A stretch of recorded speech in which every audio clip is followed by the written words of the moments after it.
everyone, this is Dave with Fitness Technology Services. So today we're going to do a video on trying to understand how your lower control works. I guess this is really a good idea for like troubleshooting. I get a lot of people that ask me a lot of questions. I've really learned a lot myself from doing these YouTube videos. I think how I approach service is a little different, really, doing it with you guys on YouTube rather than automatically knowing what they mean. And so I have to really look at this a little differently and kind of re-examine my approach really on how I do service calls. But that's all because of you guys, so thanks a lot. So it's really made me think. It's quite thought-provoking. So the first LED that you will see here, let me do this without getting in your way. This is your power LED. This is letting you know that you have power going to your lower controller. So watch, I'll turn off the AC switch, and that light will go out. All right, I'll turn the AC switch back on, that light comes on. All right, so that's pretty simple. This over here, this is your speed light, which connects to the speed sensor right here, and the wire just runs around and hooks right into here, and this LED underneath of it will flash every time the speed sensor is picked up by the magnet, all right? These two are your motor wire. Red is usually positive on most things. White is usually negative in most things. This is also your incline wire over here. Red is usually up. White, of course, is usually common. Black is usually down. These are your transformer wires, which we'll go over in a second. This is your input wire right here to your incline sensor. This right here goes back to your incline and basically tells your console how far up and down you are. This is your main wire harness, which sends all your signals to everything, your speed signal, your incline up signal, 12 volts DC to turn the whole thing on. So that's really all there is to that, to the basic functions, all right? This is, of course, your incoming AC wires right here, black and white being neutral, black being hot. All right, so first thing we're going to do is we're just going to hit start and see what comes on. So far nothing blew up, so I think we're okay on that. First thing you're going to see, you hit the relay click, so that lets you know that the signal's being sent down from your console. You can hear that relay click. Let me listen to that again. Hear that relay click right there. Relay click, and it starts. Once it starts going, if it does receive this signal from the speed sensor, it will automatically start flashing. Okay? Now, while we're on this side of the board, I want to show you two LEDs right here that you never want to see on. These are fault LEDs. Usually, I think it means that the system has crashed. It's a power LED, it's a surge LED. It just lets you know that the controller's overworked. But usually by the time you see these LEDs come on, the system's blown, so you don't really see those too often, all right? So this is going to speed up as I go faster. Now there's another light right here that you might not be able to see. Let me get my little pointer out the way. I like my little pointer now. Everybody let me know if the pointer's good or bad, okay? So this light will get brighter. This is called your PMW light. This is letting you know that the console is sending a signal down to the lower controller.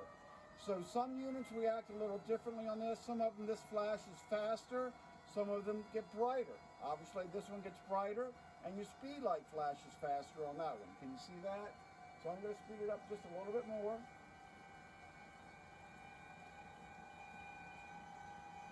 I think you got the idea there. So that's letting you know that you got a really strong and/or fast signal, PMW signal, from your console to your lower control board.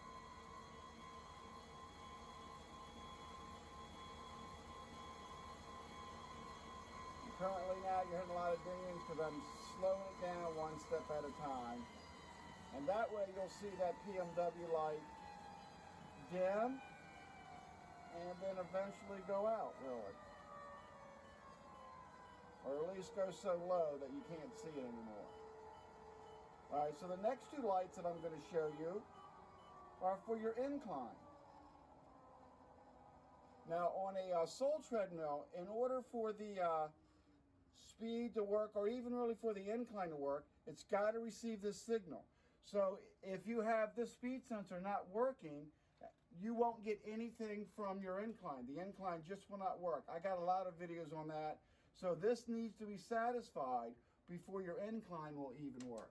All right, so now, let me not push the wrong buttons. Let me look up here a little bit. Incline up, all right? So you get a loud LED, sorry about that, loud relay and a bright LED on that. You ready? I'm gonna do it again. Click, light, click, light, click, light. And then we're gonna do the same thing going down. Now your AC motor is directly 110. It doesn't go through these transformers. It obviously hooks up right here, which is right on the other side of your incoming AC wires. So this relay just connects these two. Again, red is up, black is down. Power just goes directly to here.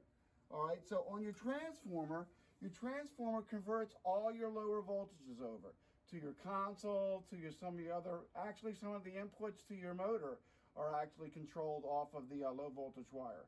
This set of blue wires right here, both of these are AC by the way. This set of blue wires right here is normally around 17 volts AC.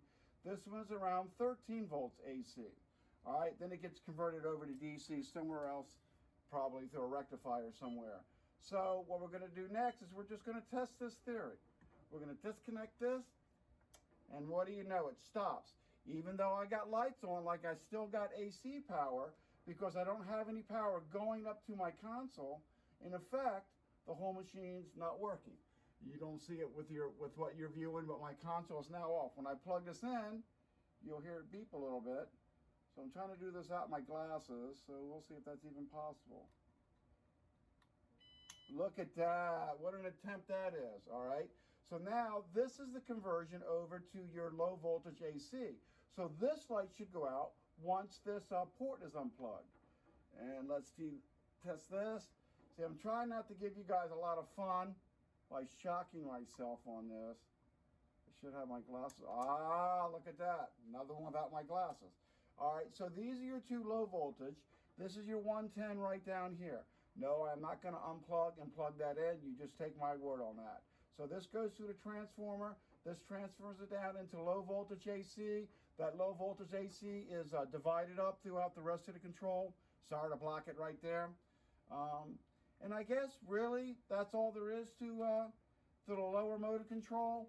I'm not really necessarily component friendly as far as what diode operates what capacitors value is what, and exactly what they do. There are quite a bit of other people on YouTube where you can kind of see what the electronics value of that is. I see a lot of videos where they make different things with Treadmill controllers. So that's really all I have for you guys today. Please subscribe to my channel. I really appreciate all the support that everybody has given me. And I guess that's it. And we'll see you again next time, all right? Thanks a lot.